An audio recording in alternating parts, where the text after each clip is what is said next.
Jeremy Sockman here with a hop back to the 1970s for a look at a forgotten little flick that used to be remembered by someone else. Today I'm looking at The Heartbreak Kid starring Chuck Grodin and Sybil Shepherd, and this one is about more than just a kid who happens to be a heartbreaker. So let's take a look. Charles Grodin plays Lenny Cantrell, recently married to hot-to-trot Lila played by Jeannie Berlin, who pulled the nepotism card since she's the daughter of the director Elaine May. They're on their honeymoon, but she's a bit quirky. She likes chocolate in bed, egg salad, and getting extreme suntans. But wouldn't you know it, Lenny meets a bombshell named Kelly on the beach. She's tall, blonde, and smoking hot, and he's got second thoughts about this whole marriage thing. I want out of the marriage. I want out of the goddamn marriage. I'm gonna throw up. Listen to me. We're not right for each other. We're not right for each other. It didn't work out. I tried to tell you as far back as Virginia, but you couldn't see it. You were too busy yelling pee-pee every 2 minutes. So he does what any newlywed would do. Ditches his sunburnt wife and goes partying with Kelly.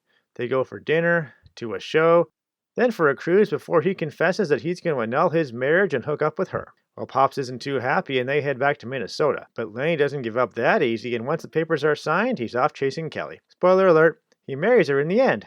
I didn't come out here to negotiate for Kelly. I came out here to fight for her. I spent 3 years in the United States Army.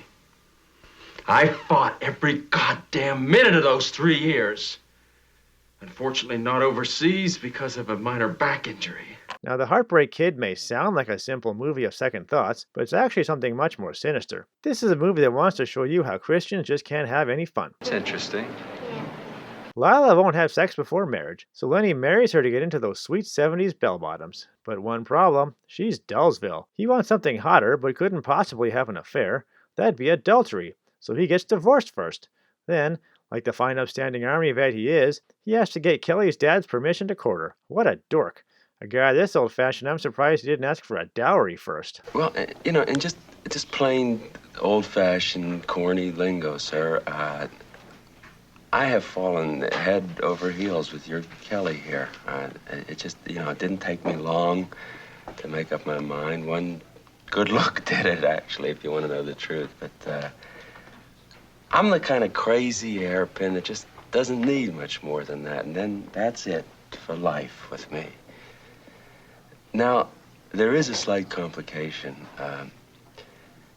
I happen to be a newlywed. But what really seals the deal is just how bored he is at his own wedding. That's supposed to be one heck of a party, but he's acting all depressed. Why? Because he already got to play bedroom bingo with Kelly and is suffering from an extreme case of guilt and remorse. Dude, come on, just cut loose a bit. You don't have to play by the rules all the time. Just listen to his plans for the future. I want to get back to origins, to basics, back to the soil, so to speak. So many young people today are going in that direction, concerned young people. I think we've taken enough out of this country. I believe it's time that we started to think about putting something back into this country. He's going to try to do everything he can to make it up to the big guy upstairs so that he can pass through those pearly gates when he goes bye-bye. The Lord bless you and keep you.